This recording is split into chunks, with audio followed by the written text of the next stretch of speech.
Our next speaker is Adam Smith. Welcome, Adam. You have 5 minutes. Thank you. Hello to the committee, and thank you for this opportunity to speak. My name is Adam Smith, and I was a councillor candidate for Ward 37. I mean 19. No, 37. Okay, we landed on 19. While I joke now, it sure wasn't a joke when I was trying to plan a strategy for running on a constantly shifting playing field. I was so thrown for a loop when it first happened, I lost a whole weekend of work on my campaign website with my designer because I was truly lost for direction. However, in the end, it inspired me to include in my platform a section on an independent Toronto and direct democracy for Toronto. Whether it be Ford's meddling in our election, or Wynne denying us road tolls, Harris's imposition of amalgamation, or even the knock-on effects of Ray Days, provincial interference in Toronto's functioning has hampered us in various ways for decades. We don't necessarily need to be our own province. Let them handle education and healthcare and the judiciary, but let Toronto be in charge of its day-to-day. Toronto has an army of professional expert staff working hard to ensure our city runs as smoothly and equitably as possible within our monetary limitations. We are the 5th largest government in all of Canada. We have a population greater than many provinces and territories, and we are the economic and financial centre of the nation, not to mention the tax revenue cash cow both federally and provincially. Toronto doesn't need the Ontario government's oversight so much as Ontario needs Toronto's tax revenues. The City of Toronto Act gives us some powers no other city has, but we still need to go begging to the province to change many of our own rules or institute new policies, all while our backlog of approved but unfunded capital projects piles up. And more than a few times in the last 30 years, the policies Toronto needs have not lined up with the ideology or need for votes of the Premier's office. We're currently witnessing the uncertainty caused by the potential subway upload. These erratic, destabilizing, and very personal policies of specious efficacy by our economically illiterate Premier is precisely why Ontario had its credit rating downgraded. Thankfully, Toronto's remains intact, second from the top year after year.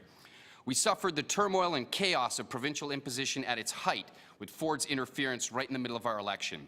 In what universe is it acceptable that the mandateless whim of an ignorant megalomaniac, drunk on the power of his false majority, allows him with total impunity, no consultation, and subverting the democratic decision of elected council to take spiteful revenge on the council that frequently voted against him and the city that rejected him for mayor by throwing a gerrymandering monkey wrench right in the middle of our elections? Adam, I'm just going to pause your time for a sec if I can ask you to stick on point with governance. And how is this blatant assault on democracy even legal?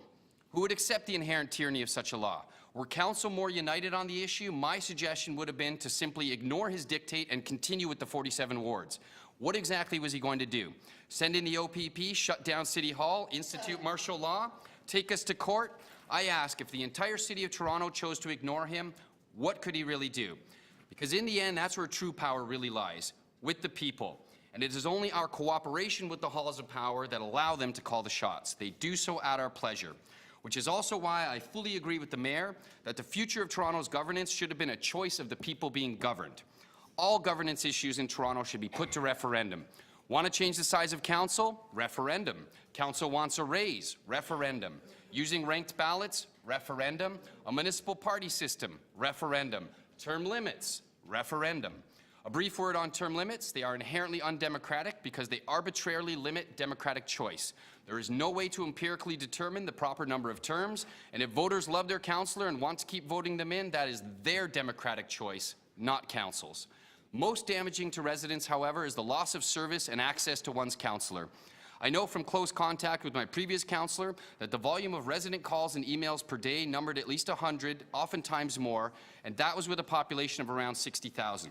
I can only imagine how difficult it will be with over 110,000 and how much less time people will get with their councillor.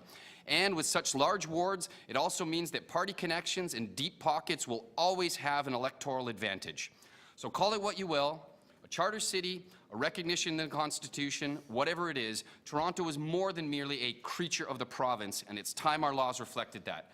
Otherwise, that 151-year-old proclamation we call a constitution truly becomes an obsolete anachronism.